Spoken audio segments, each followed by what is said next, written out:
दरम्यान ओबीसी समाजानं सुद्धा आंदोलनाचं आता हत्यार उपसलंय। ओबीसी आणि भटक्या विमुक्तांनी चलो मुंबईचा नारा दिलेला आहे।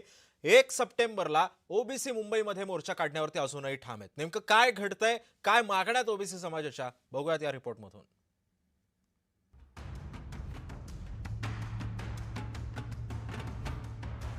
मुंबईमध्ये ओबीसींचं वादळ धडकण्याची शक्यता आहे।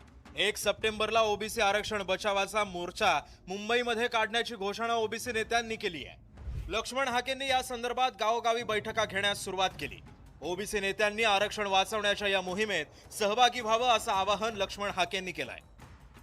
महाराष्ट्रामध्ये आम्ही 1 सप्टेंबरला ओबीसी आणि भटक्या विमुक्त जाती जमातीचा मोर्चा मुंबईच्या दिशेने जाईल। त्या तयारीसाठी आम्ही एकत्र आहोत। आमच्या भूमिकेशी जे सहमत आहेत ते आमच्या बरोबर येतील किंवा आमच्या भूमिकेला कोणी पाठिंबा दिला तर त्यांचं आम्ही सहर्ष स्वागत करू।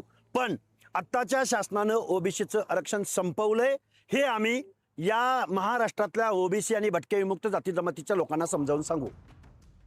सरकारमध्ये आंदोलनाबाबत दोन प्रवाह दिसून येत आहेत। महसूल मंत्री चंद्रशेखर बावनकुळेंनी ओबीसींची बाजू समजून घ्यावी लागेल, शिवाय त्यांच्या आरक्षणाबाबत निर्णयही घ्यावे लागतील असं सांगितलंय।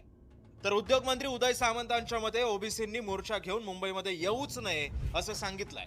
यासाठी समजूत काढण्याची भूमिका ही उदय सामंतांनी मांडली आहे। मोर्चा काढण्याचे, आंदोलन करण्याचे सर्वांना लोकशाही पद्धतीने अधिकार आहे।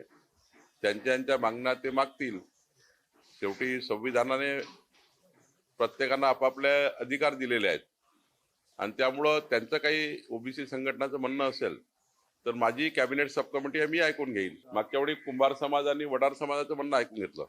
आता या ठिकाणी मला 7 निवेदन पुन्हा आले आहेत, त्यांचंही म्हणणं ऐकून घेणार आहे आणि ते म्हणणंच ऐकायचं नाही, निर्णय करावे लागतील। ते निर्णय आम्ही करणार आहे। काहीचं म्हणणं असं आहे की आम्हाला ओबीसी समाजाला त्या ठिकाणी जी काही आकडेवारी आमची आहे त्या हिशोबाने आम्हाला राज्याचं अनुदान मिळत नाही, अशी मागणी आहे। अशा वेगवेगळ्या मागण्या आहेत, त्या पूर्ण करण्याचा विचार आमचा आहे। लक्ष्मण हाके देखील काहीतरी आंदोलन करतायत हे देखील मला कळलेलं आहे। त्यांना देखील मी भेटेन।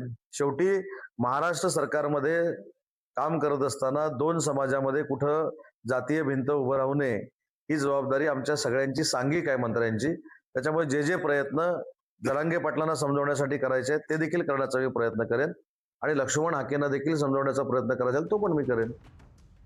ओबीसींना संघटित करणाऱ्या हाकेंवर जरांगेंनीही टीका केली आहे। ओबीसी नेत्यांनी मराठा समाजाच्या नादाला लागू नये असं आव्हानही जरांगेंनी हाकेंना दिलंय।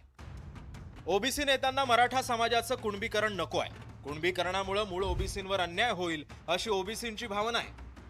मराठ्यांच्या आंदोलनावेळीच ओबीसींनी आंदोलनाची हाक दिल्यानं सरकार 2 आंदोलनाच्या कात्रीत सापडण्याची ही शक्यता आहे।